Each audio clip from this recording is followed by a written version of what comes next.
আজকের আলোচনার বিষয় হলো মোহনীশ পাভরাইয়ের লেখা বই দ্য ধন্ধো ইনভেস্টর।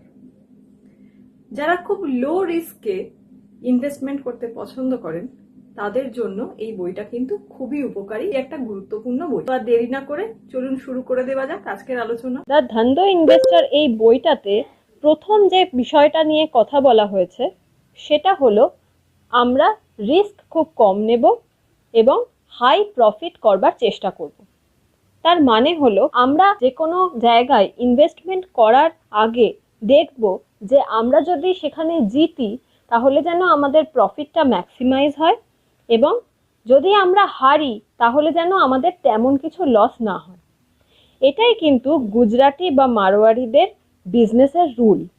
তারা সবসময় এটা দেখার চেষ্টা করে যে আমরা যদি সেই বিজনেসটায় সাকসেসফুল হই তাহলে আমরা কতটা প্রফিট করছি, আর যদি সাকসেসফুল না হতে পারি তাহলে কতটা লস। যদি আমরা সাকসেসফুল হই তার প্রফিটটা যেন যদি আমরা আনসাকসেসফুল হই তার লসের থেকে অনেক বেশি হয়। এটা জানার জন্য আপনাদেরকে একটা গল্প শুনতে হবে। এটা হলো প্যাটেলসদের মোটেল কেনার গল্প। এখন প্যাটেলসরা ইউগান্ডাতে অনেকদিন আগে থেকে ব্যবসা করছিল, কিন্তু তারা অনেক বেশি প্রফিট যেহেতু ইউগান্ডা থেকে নিচ্ছিল এবং নিজেদের দেশে পাঠাচ্ছিল, তখন ইউগান্ডা সরকার রেগে যায় এবং তাদেরকে সেখান থেকে বার করে দেয়। তারা তখন তাদের খুব স্বল্প পুঁজি নিয়ে ইউএসএ তে চলে আসে। এখন সেই সময় ইউএসএ তেলের দাম খুব বেড়ে যাওয়ায় মোটেল ব্যবসার কিন্তু খুব ক্ষতি হচ্ছিল। এখন মোটেল কি? মোটেল হলো রাস্তার ধারের বিভিন্ন হোটেল। এখন যদি তেলের দাম বেড়ে যায় তাহলে সেখানে গাড়ি যাতায়াত কমে যাবে এবং তার ফলে মোটেল ব্যবসা কিন্তু মার খাবে, এবং ইউএসএ তেও ঠিক সেই ঘটনাই ঘটেছে। তার ফলে যখন প্যাটেলসরা ইউএসএ তে যায় তারা দেখে যে মোটেলস খুব সস্তা দামে পাওয়া যায় এবং তার জন্য ব্যাংক প্রচুর লোন দেয়। তারা তখন সেটা ক্যালকুলেট করে যে এই সমস্যা কিন্তু দীর্ঘস্থায়ী হবে না, তাই তারা যদি এখন খুব কম দামে এটা কিনে নেয় তাহলে একটা সময়ের পর তারা কিন্তু অনেক বেশি প্রফিট করবে, কিন্তু তাদের কিন্তু লস হবে না।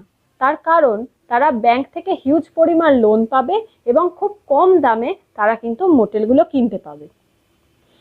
এবং তারা আরেকটা পদ্ধতিও নিয়েছিল, সেটা হলো তারা সেই মোটেলেই নিজেদের থাকা খাওয়ার ব্যবস্থা করে নেয়, যার ফলে তাদের আলাদা করে কিন্তু থাকা খাওয়ার কোনো খরচ হয়নি। তাছাড়াও তারা নিজেরা ফ্যামিলি মেম্বাররাই মোটেলের বিভিন্ন কাজ করত, তার ফলে তাদেরকে আলাদা করে কোনো কর্মচারীও রাখতে হয়নি।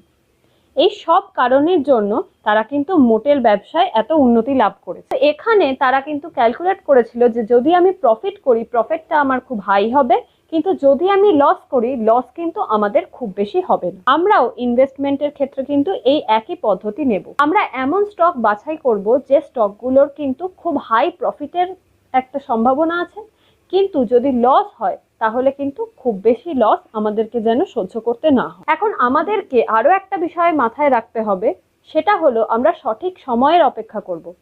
যেমন আমাদেরকে দেখতে হবে কখন সেই স্টকটার প্রাইস খুব লো হয়ে যাচ্ছে, তার মানে তার ইন্ট্রিনসিক ভ্যালুর থেকেও খুব কম দামে যদি আমরা সেই স্টকটা কিনে ফেলতে পারি তাহলে কিন্তু কেনার সময়ই আমরা অনেক বেশি লাভ করে ফেলছি, যেটা মোটেল ব্যবসার ক্ষেত্রেও কিন্তু ঘটেছিল। তাহলে এই দুটো ব্যাপারে আমরা যদি সিমিলারিটি খোঁজার চেষ্টা করি তাহলে আমাদেরকে দুটো বিষয় মাথায় রাখতে হবে। একটা হলো প্রফিট খুব হাই হবে কিন্তু লস খুব বেশি হবে না। এই বিষয়টাই কিন্তু গুজরাটিরা মাথায় রাখে যে কোনো বিজনেসের ক্ষেত্রে। তারা সবসময় খুব চেনা ব্যবসাতে কিন্তু টাকা ইনভেস্ট করে, তার কারণ নতুন কিছু আবিষ্কারের ক্ষেত্রে কিন্তু অনেক সময় রিস্ক থেকে যায়। সেই কারণে আমাদেরকে এমন ব্যবসাতেই ইনভেস্টমেন্ট করতে হবে যেখানে আমরা দেখব যে অলরেডি সেই ব্যবসাটা এক্সিস্টিং এবং এটা একটা ভালো প্রফিটের মার্জিন আমাদেরকে দিচ্ছে। এবার আমাদেরকে দ্বিতীয় দিকে মন দিতে হবে, সেটা হচ্ছে সবসময় আমরা মনে করি যে আমরা যদি বেশি প্রফিট রোজগার করতে চাই তাহলে আমাদেরকে